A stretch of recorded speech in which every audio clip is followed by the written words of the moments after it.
보시겠습니다. 하나님 말씀은 신약성경 요한복음 2장 1절부터 11절 말씀까지입니다. 제가 가지고 있는 성경 신약성경 144쪽쯤에 있습니다. 요한복음 2장 1절부터 11절 말씀입니다. 우리 한 절씩 교독하겠습니다. 제가 1절 말씀 먼저 읽습니다. 사흘째 되던 날 갈릴리 가나에 혼례가 있어 예수의 어머니도 거기 계시고 예수와 그 제자들도 혼례의 청함을 받았더니 포도주가 떨어진지라 예수의 어머니가 예수에게 이르되 저들에게 포도주가 없다 하니 예수께서 이르시되 여자여 나와 무슨 상관이 있나이까 내 때가 아직 이르지 아니하였나이다. 그의 어머니가 하인들에게 이르되 너희에게 무슨 말씀을 하시든지 그대로 하라 하니라. 거기에 유대인의 정결 예식에 따라 두세 통 드는 도라령이 6이 놓였는지라.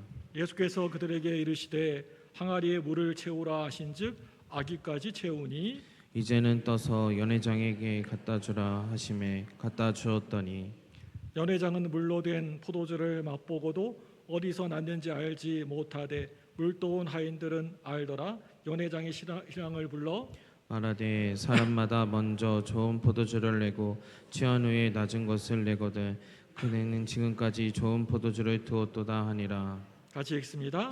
예수께서 이 첫 표적을 갈릴리 가나에서 행하여 그의 영광을 나타내심에 제자들이 그를 믿으니라. 아멘.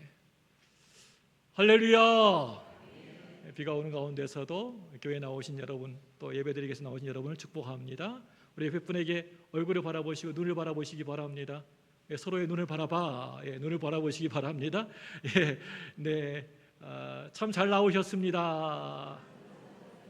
앞뒤로 인사하겠습니다. 앞에 계신 분, 뒤에 계신 분 얼굴을 보시고 눈을 바라보시면서 네, 은혜 많이 받으세요. 네, 반갑습니다. 네. 어떤 사람은 그냥 오로지 그냥 예배만 드리고 그냥 손살같이 집에 가는 분이 있습니다. 예, 우리 교회의 이런 생활 가운데 중요한 게 성도의 교제입니다.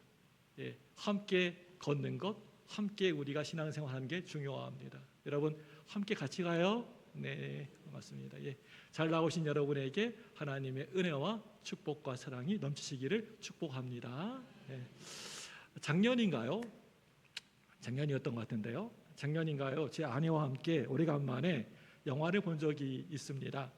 영화 제목이 제가요 참 좋아하는 배우가 있습니다. 바로 이병헌이라는 그런 영화 배우가 있는데요. 이병헌이 주연인 콘크리트 유토피아라는 영화입니다.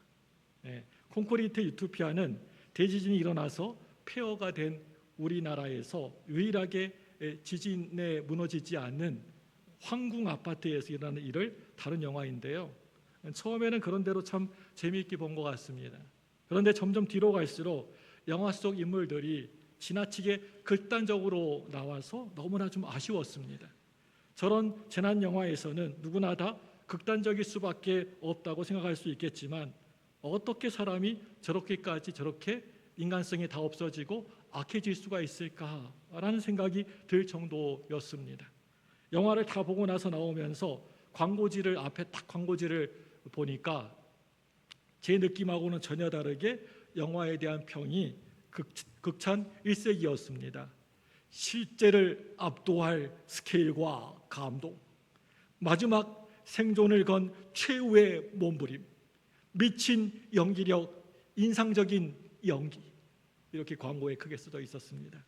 이 영화가 전하고자 하는 메시지가 그 정도에 그친 것이라고 한다면 저는요 이 영화를 실패작이라고 보고 싶습니다. 그래서 저는요 혼자서 제 마음속으로 이렇게 소리쳤어요. 아니다. 이 영화가 단순히 공포와 광기를 물리치고 생존을 위한 외로운 투쟁으로 살아남은 사람들을 보여주기 위한 것만은 아니어야 한다. 이 영화는 그 이상의 내용을 담고 있어야 한다. 나는 그걸 발견해야 한다. 우리는 영화 한 편을 보더라도 이렇게 서로 완전 다르게 느낄 수 있다는 것을 깨닫게 됩니다. 우리가 보는 성경도요 마찬가지입니다.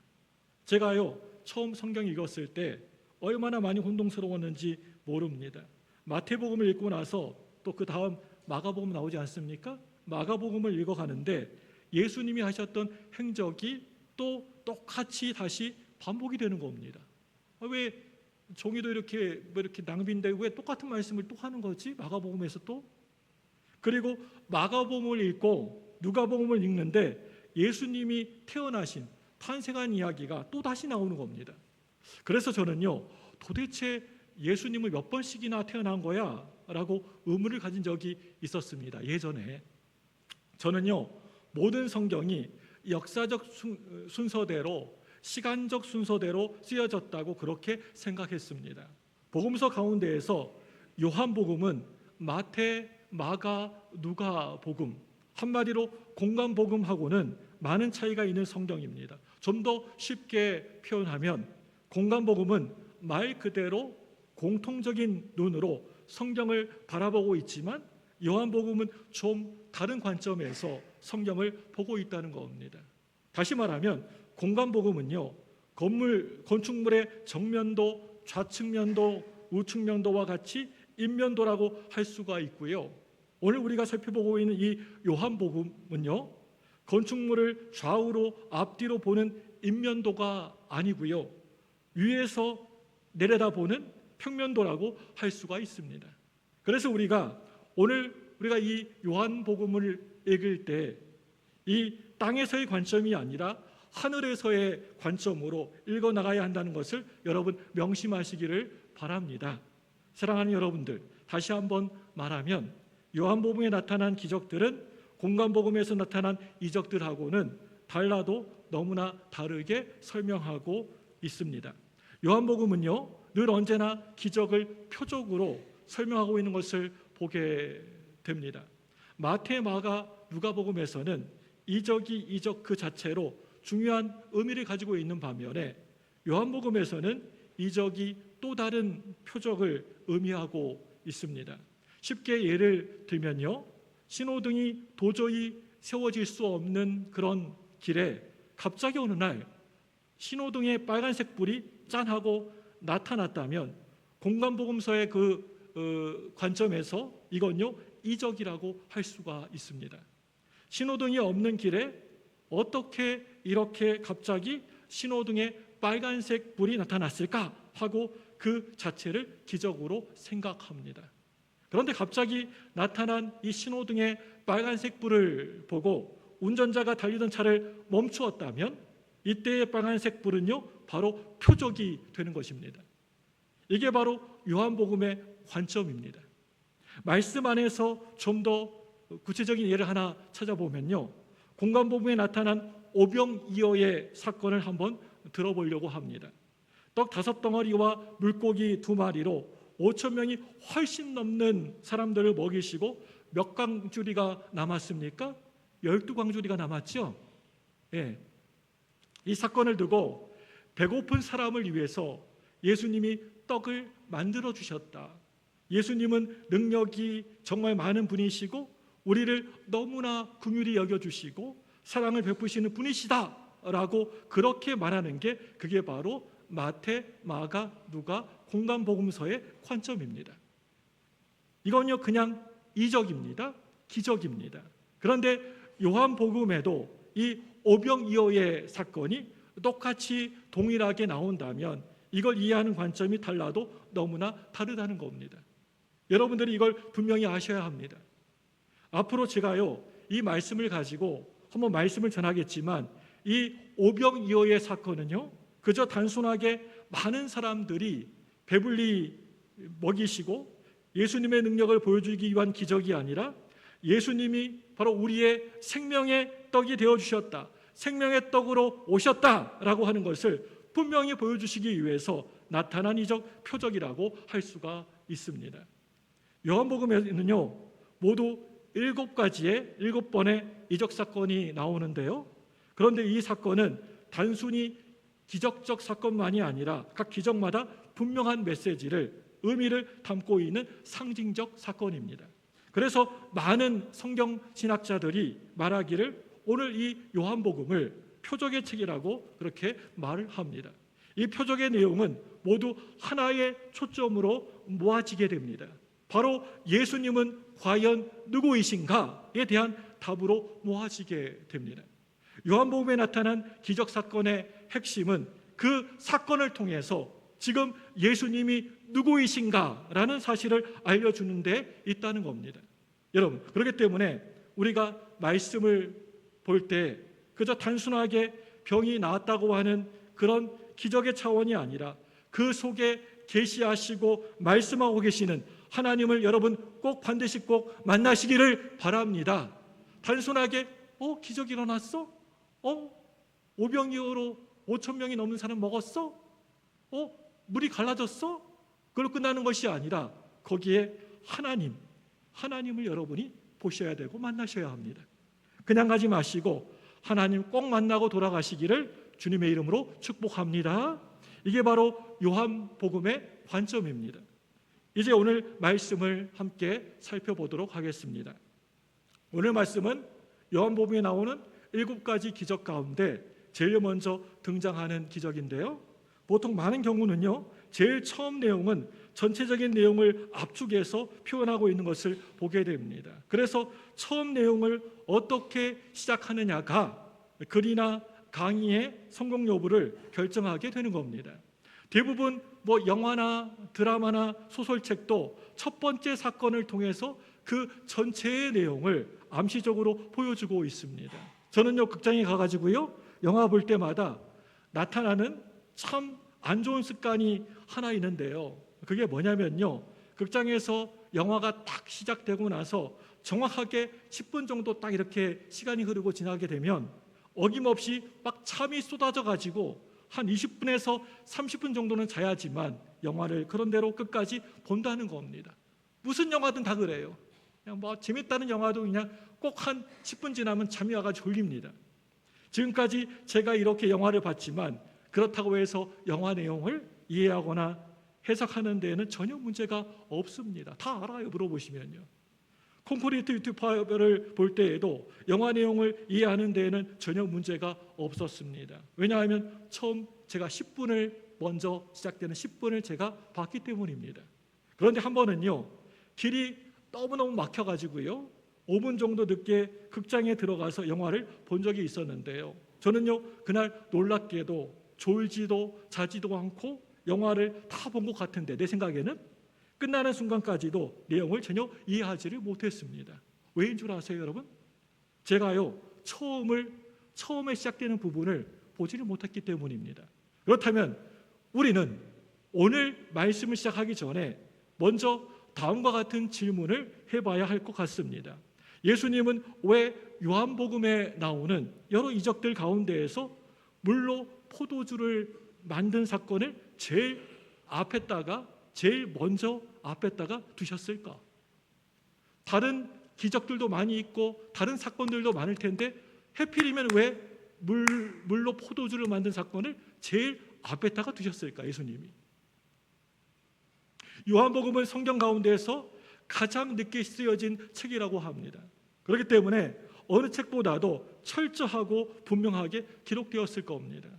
그렇게 철저하고 분명한 기록 속에 물로 포도주를 만든 사건을 첫 번째로 둔 이유가 여러분 무엇이겠습니까? 왜 그랬을까요? 거기에는 확실한 이유가 있습니다. 한 시대가 종말을 하고 이제 새로운 시대가 곧 오게 되었다라고 하는 사실을 말하기 위해서 이 기적이 제일 앞에 처음에 등장한 겁니다. 아주 극단적으로 말하자면 이 사건은요, 율법의 시대가 다 지나가고 이제 은혜의 시대가 왔다라고 하는 것을 알려주는 표적이라고 하는 것입니다. 오늘 말씀의 내용은 이렇습니다. 예수님이 어떤 혼인잔치에 초대받다 가셨는데 잔치 중에 포도주가 모자라게 되었습니다. 여기에서부터 문제가 생기게 되어서 예수님이 물로 포도주를 만드는 이적 사건이 벌어지게 되는 겁니다. 오늘 말씀에서 우리가 가장 주의 깊게 봐야 할 단어가 하나 있는데요. 여러분 그 단어 여러분 발견하셨습니까? 읽으시다가 그게 뭐냐면요, 포도주가 떨어진지라, 3절에 포도주가 떨어진지라 모자란지라 라는 말입니다. 우리 요한복음 2장 3절 말씀 한번 읽어보겠습니다. 같이 읽습니다. 시작. 포도주가 떨어진지라 예수의 어머니가 예수에게 이르되 저에게 포도주가 없다 하니 포도주가 떨어진지라. 이거 굉장히 중요한 것입니다. 중요한 말입니다. 첫째로요, 이 모자란다라는 말은요, 한참 기쁨이 있었는데 그 기쁨이 사라져버렸다라고 하는 뜻을 담고 있습니다. 이 모자란다는 말 안에요. 그리고 모자라다는 말은요, 답답하고 절망적이라는 의미를 암시하고 있습니다. 작년에 대원에 입학시험을 치른 삼수생인 제자가 저에게요 전화를 걸어서요, 목사님, 이번 합격 사정회에서 제가 딱 많이도 아니고요 1, 2점이 모자라 가지고요 떨어졌어요 라고 말하는데, 그 소리를 듣고 가슴이 참 많이 답답했던 기억이 있습니다. 400점 중에 1, 2점이 모자라서 세 번째 시험에서 또 떨어졌다는 겁니다. 이렇듯이 모자라다고 하는 것은요, 절망적입니다. 절망을 의미합니다. 그런데 사랑하는 여러분들, 그 모자란 것 때문에, 부족한 것 때문에 하나님의 역사가 시작된다는 것입니다. 오늘 말씀 속에서 만약에 포도주가 부족하지 않았다면, 이 포도주가 떨어지지 않고 모자라지 않았다면 하나님의 기적은요 절대 결코 일어나지 않았을 겁니다. 포도주가 부족했기 때문에 예수님이 필요했던 것입니다. 사랑하는 여러분들, 여러분들의 부족함 때문에 화가 엄청 많이 나시지요. 왜 나는 이렇게 부족해, 나는 이렇게 잘하는 것이 없어 하면서 여러분 자신에게 화나시죠. 내 머리가 나쁜 것 때문에 마음이 속상하고 답답하시죠. 내 외모가 별로 마음에 들지 않아서 자신감을 잃어버리셨나요? 살아가면서 좋은 사람 만나지 못한 것 때문에 불평스럽고 또 내 키가 작은 것 때문에 열등감을 느끼고 사시나요? 그렇다면 여러분 하나님께 감사하시기 바랍니다. 나의 부족함 때문에 내가 하나님을 만났다는 것 때문에 감사하시길 바랍니다. 내가 모자라고 부족한 것 때문에 내가 하나님을 만나게 된 것입니다. 인간의 끝이 하나님에게는요 시작입니다. 나의 아픔과 절망이 하나님에게는 한 줄기 빛입니다. 내가 부족하니까, 내가 모자라니까 하나님께 더욱더 하나님 바라보고 하나님께 더욱더 매달리게 되는 겁니다. 내가 잘나고 똑똑하면 하나님 찾겠습니까? 내가 한없이 약하니까 하나님 앞에 나아가 부르짖게 되는 것입니다. 나에게 그렇게 모자람이 없고 내가 충분히 채워져 있다면 하나님께 그렇게 간절하게 애타게 매달리시겠습니까? 나의 부족함이 바로 하나님의 은혜인 줄로 여러분 믿으시기 바랍니다. 나의 모자람이, 나의 부족함이 점점 커진다고 고백할 그때 나에게 있어서 하나님의 영역은 점점 더 넓어진다는 것을 여러분 분명히 깨달으시길 바랍니다. 오늘 물로 포도주를 만든 이적은요, 포도주의 모자람부터, 부족함으로부터 시작이 되었습니다.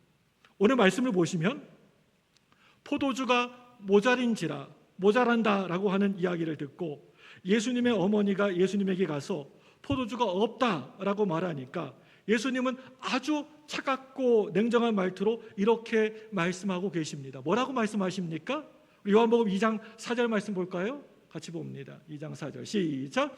예수께서 이르시되 여자여 나와 무슨 상관이 있나이까? 내 때가 아직 이르지 아니하니까. 얼마나 냉정하고 얼마나 차가운 말씀입니까? 여자여 그러면서 내 때가 이르지 않았느니라. 여자여 나와 무슨 상관이 있나이까? 내 때가 아직 이르지 못하였나이다. 그런데 마리아는 예수님 말을 그 말을 무시해버리고요, 종들에게 너희들에게 무슨 말씀을 하시든지, 예수님이 무슨 말씀을 하시든지 그대로 하라고 명령을 내렸고 예수님은 물로 포도주를 만드셨습니다. 저는요 깊이 묵상도 해보고 책을 보고 또 봐도 오늘 이 말씀이 이해가 도무지 잘 안 되었습니다. 분명히 예수님은 못하겠다고 거절하셨는데 결국에는 물로 포도주를 만드셨습니다. 도대체 이게 무슨 뜻일까? 무슨 의미일까? 하고 묵상하다가 제가 발견한 게 있습니다. 그건요 4절과 5절 사이에 아주 어떤 분명한 전환점이 있을 거라고 생각하게 되었습니다. 오늘 말씀을 자세히 잘 읽어보시면 아시겠지만 사실 예수님은 지금 이 혼인잔치에 스스로 오신 게 아니고요, 누구로부터 초대받아서 거기에 혼인잔치에 가신 겁니다.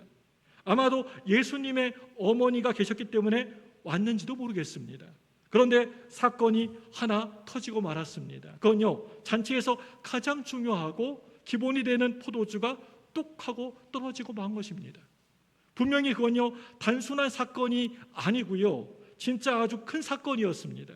어머니는 그 사건을 아들에게 맡기려고 했지만 예수님은 이 사건의 주체가 아니었기 때문에 지금 이 사건은요, 예수님의 정체성하고는 아무런 관계가 없고 때가 아니라고 말합니다.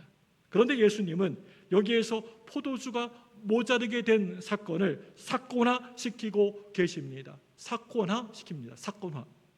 단순히 포도주가 모자르게 된 사건은 아주 단순한 사건입니다. 그런데 예수님이 너무나 단순한 이 사건을 표적의 사건으로, 복음의 사건으로 만들어 가시는 겁니다. 이와 같이 그 속에 예수님이 들어가시면, 예수님이 개입하시고 예수님이 함께 하시면 그거는 구원의 사건이 되는 것입니다. 은혜의 사건이 되는 것입니다. 여러분, 그렇다면 예수님은 오늘 이 사건을 어떻게 사건화하고 계십니까? 지금 잔치가 한참 무르익을 무렵에 포도주가 떨어져서 문제가 되었습니다. 그 자리에 이 문제를 해결할 수 있는 사람은 아무도 그 누구도 없었습니다. 물론 그곳에는 유대인의 결례, 유대인의 정결 예식에 따라서 두세 통 드는 돌 항아리 6개가 덩그러니 거기에 놓여져 있었습니다. 우리 요한복음 2장 6절 말씀 볼까요? 함께 읽어보겠습니다. 6절입니다. 시작. 거기에 유대인의 정결 예식을 따라 두세 통 드는 돌 항아리 6이 놓였는지라. 네, 돌 항아리만 덩그러니 거기에 있는 것입니다. 여기에서 정결 예식이라고 하는 것은요, 그 당시에 하나님의 백성들이 몸을 깨끗하게 씻어서 성전에서 하나님께 나아가 예배할 수 있도록 준비하는 예식이고, 또 그 다음에 돌 항아리라는 말이 나오는데요, 이 돌 항아리는 유대교의 성전을 상징하고 있습니다. 그런데 지금 잔치집에 포도주가 한참 흥이 막 났을 때 포도주가 떨어져서 흥이 깨어지고, 아, 오늘 잔치 다 글러먹었어 하고 잔치가 파장되려고 하는 바로 그 순간에, 그때에 이 항아리는요, 아무 의미 없는 존재에 불과했습니다. 여러분, 이 이야기가 무슨 이야기일까요? 성경은 지금 무슨 얘기를 하려고 하는 것일까요? 이건요, 마치 포도주가, 잔치집에 포도주가 다 떨어졌는데도 더 이상 포도주를 제공할 수 없는 잔치집의 절망과 마찬가지로 아무것도 줄 수 없는 그 당시의 유대교의 절망을 의미하고 있는 겁니다. 이런 신학적인 뜻이 있습니다. 모세가 출애굽하면서 애굽 바로 왕에게 행했던 첫 번째 기적이 여러분 뭔 줄 아십니까? 기억하십니까? 첫 번째 10가지 제용 중에 첫 번째 그 기적이 뭡니까? 모세가 행한 것. 피, 개, 이파, 악독, 음의 흑장. 그건요, 물로 포도주를 만든 게 아니고요, 물을 피로 바꾸는 사건이었습니다. 오늘 요한복음 2장은 물로 포도주를 만드는 거였지만 그 출애굽할 때 그 모세의 기적 중에서 첫 번째 이적이 바로 물을 피로 바꾸는 사건입니다. 모세의 율법은요, 우리를 절대 결코 구원하지 못합니다. 그 대신에 우리를 계속해서 잘못했다고, 죄지었다고 정죄합니다. 포도주가 떨어진 이 절망의 상황에서 예수님은 어떻게 해결해 나가십니까?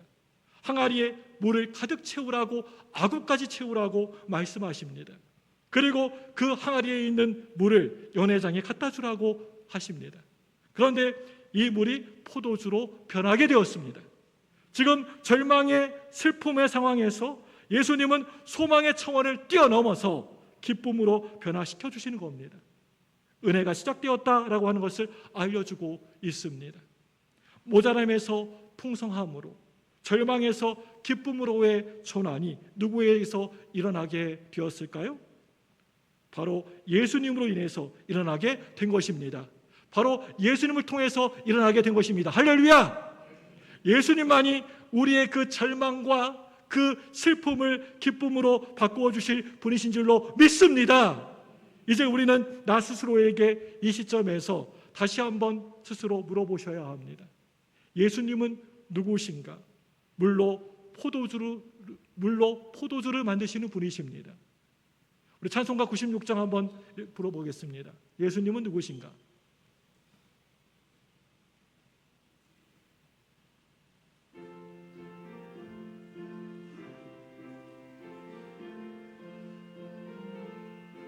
다 같이 박수하겠습니다. 예수님은 누구신가? 우는 자의 위로와 없는 자의 풍성이여 전한 자의 높음과 잡힌 자의 노임되고 우리 기쁨 대신 예수님은 누구신가? 예수님은 누구신가? 약한 자의 강함과 눈먼 자의 빛이시며 병든 자의 고침과 죽은 자의 부활되고 우리 생명 예수님은 누구신가? 예수님은 누구신가?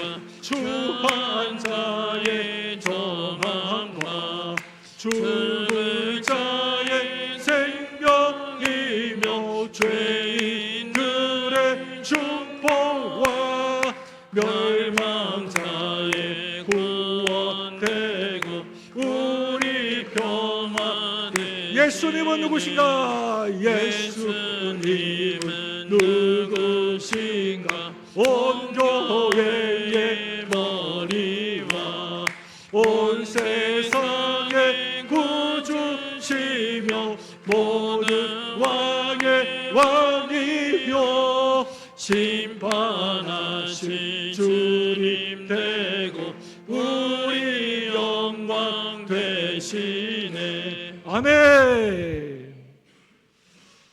사랑하는 여러분들, 물이 누구인지 아십니까? 오늘 물이 변화의 포도주가 되고 했는데 이 물이 누구인 줄 아십니까? 바로 저와 여러분들입니다. 저와 여러분들이 오늘 말씀의 이 물 같은 존재들입니다. 저와 여러분같이 아무 맛도 안 나는 맹탕인 존재를 하나님이 기뻐하시는 포도주와 같은 존재로 만드신 분이십니다. 예수님은 수천 년 동안 물 가지고 포도주를 만드는 일을 계속해서 끊임없이 하셨습니다. 저와 여러분들은 원래부터 물 같은 아무 맛도 안 나는 맹탕인 물 같은 존재들이었습니다. 그런데 하나님이 우리를 맛 좋은 포도주로 만들어 주셨습니다. 어떻게 물이 포도주로 변할 수가 있을까요? 우리가 애쓴다고 막 노력한다고 막 힘쓴다고 되는 겁니까? 물이 포도주가 됩니까? 오직 예수님의 만져주심을 통해서만 물이 포도주로 변할 수 있다는 것을 여러분 믿으시기 바랍니다. 예수님이 하셔야 됩니다. 예수님의 이름으로 물이 포도주가 되었습니다. 할렐루야! 여러분, 그런데 잘 보시기 바랍니다. 오늘 말씀 잘 보시기 바랍니다. 물이 포도주로 확 하고 변하면서 돌 항아리도 함께 변해버렸습니까? 그 속에 있는 그 물이 포도주로 변하면서 겉에 있는 돌 항아리도 변해버렸습니까? 오늘 말씀 읽어보니까 그렇게 나와요? 돌 항아리는 전혀 변한 게 없습니다. 변하지 않았습니다. 그 안에 들어있는 물만 변한 겁니다. 그런데 우리는요, 자꾸만 겉에 보이는 돌 항아리에만 관심이 참 많습니다.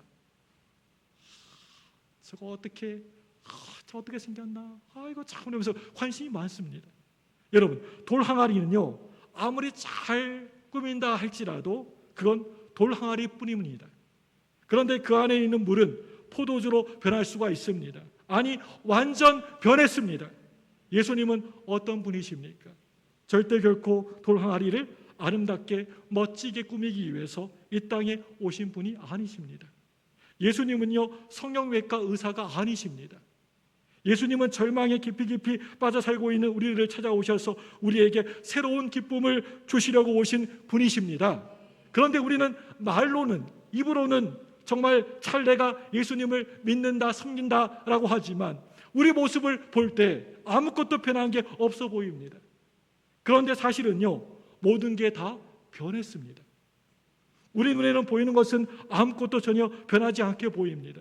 여전히 겉에 보이는 돌 항아리처럼 보입니다. 그런데 돌 항아리 속에 있는 물은요, 포도주로 변하게 되었습니다. 여러분, 이게 정말 너무나 중요합니다. 여기에 사도 바울의 놀라운 말씀이 있습니다. 갈라디아서 4장 6절 7절 말씀 볼까요? 시작. 너희가 아들임으로 하나님이 그 아들의 우리 마음 가운데 보내사 아빠 아버지라 부르게 하셨느니라. 그러므로 내가 이후로는 종이 아니요 아들이니 아들이면 하나님으로 말미암아 유업을 받을 자니라. 아멘. 여러분, 이 이야기가 무슨 이야기입니까? 다시 한번 읽어보겠습니다. 시작. 너희가 아들임으로 하나님이 그 아들의 우리 마음 가운데 보내사 아빠 아버지라 부르게 하셨느니라. 그러므로 내가 이후로는 종이 아니요 아들이니 아들이면 하나님으로 말미암아 유업을 받을지니라. 아들이면 하나님으로 말미암아 유업을 받게 될 것이다. 이 말씀 보시면 저와 여러분들은요, 이제 더 이상 종이 노예가 아니다라고 말해주고 있습니다. 너는 하나님의 아들이야. 너는 하나님의 딸이야. 너는 하나님의 자녀라는 그런 말입니다. 우리는 아무리 봐도 변한 게, 달라진 게 하나도 없어 보이지만 완전히 변한 사람입니다. 종에서 하나님의 아들과 딸로 변했습니다. 신분이 바뀌어졌습니다. 당장 눈에 보이는 변화는 아무것도 없어 보입니다. 똑같이 세상 가운데 살면서 세상 사람과 똑같이 섞여 살고 있습니다. 아무것도 변한 게 없어 보입니다. 그런데 완전히 바뀌었습니다. 저와 여러분들은 원래 종이었는데 우리 예수님을 주님으로 구주로 영접하면서 자녀라는 신분으로 바뀌어지게 된 것입니다. 물에서 포도주로 바뀌어지게 된 것입니다. 전혀 변한 게 없어 보이지만 그 본질이 완전히 바뀌어서 변하게 되었습니다. 이 이야기를 듣고 여러분들이 저에게 이렇게 말합니다. 목사님, 저는 하나님의 아들과 딸 같이 그렇게 안 보이는데요? 라고 말합니다. 그런데 아닙니다. 저와 여러분들은요, 이미 하나님의 아들이고요, 딸이고요, 여전히 하나님의 아들, 딸인 줄로 믿습니다. 아직도 물 같다고 말하고 있지만 저와 여러분들은요, 이미 포도주입니다. 믿습니까? 여러분은 이미 포도주입니다. 사랑하는 여러분들, 저와 여러분들은 이미 새로운 포도주입니다. 그런데도 아무 맛도 없는 맹탕처럼 자신 없이 이 세상에 그냥 흘러가는 대로 바람 부는 대로 물결치면 물결치는 대로 휩싸여서 이 세상에 살아간다면 저와 여러분들은 지금 하나님이 나에게 주신 자신의 가치를 전혀 인정하지 않는 것입니다. 너는 내 자녀라고 하는데 여러분 그걸 부정하고 부인하고 있는 것입니다. 하나님은 이 시간 저와 여러분들에게 이미 벌써 기쁨을 넘치게 주셨습니다. 우리는 그것을 누리지 못하고 있을 뿐입니다. 하나님은요, 우리는 종이 아니라 하나님의 자녀로 우리 각자를 다 세워주셨습니다. 그런데 우리는 아직도 여전히 세상에서 마치 종처럼 노예처럼 살아가고 있다는 겁니다. 오늘 말씀의 마지막에 뭐라고 하고 있습니까? 우리 요한복음 2장 11절 말씀 볼까요? 시작. 예수께서 이 첫 표적을 갈릴리 가나에서 행하여 그의 영광을 나타내심에 제자들이 그를 믿으니라. 이렇게 하고 마무리하고 있습니다. 사랑하는 여러분들, 세상 사람들에게 우리가 예수님을 전하고 전도하는 방법이 뭘까요? 어떻게 하면 우리가 전도 잘할 수 있을까요? 이 세상을 변화시키는 방법이 여러분 뭘까요? 그건요, 내가 예전에는 물이었는데 포도주로 변했다는 사실을 선포하는 것입니다. 이게 전도하는 것이고요, 또 세상을 변화시키는 방법입니다. 그리고 지금 내가 물이 아니라 포도주란 사실을 알려주는 것입니다. 하나님은 이 시간 저와 여러분에게 분명히 묻고 계십니다. 뭐라고 묻고 계십니까? 네가 포도주로 변한 사실을 알고 믿고 그렇게 행하고 있느냐? 다시 한번 말씀드리겠습니다. 네가 포도주로 변한 사실을 알고 믿고 그렇게 행하고 있느냐? 여러분 뭐라고 대답하시겠습니까? 기도하겠습니다. 우리 다 같이 두 손을 번쩍 드시고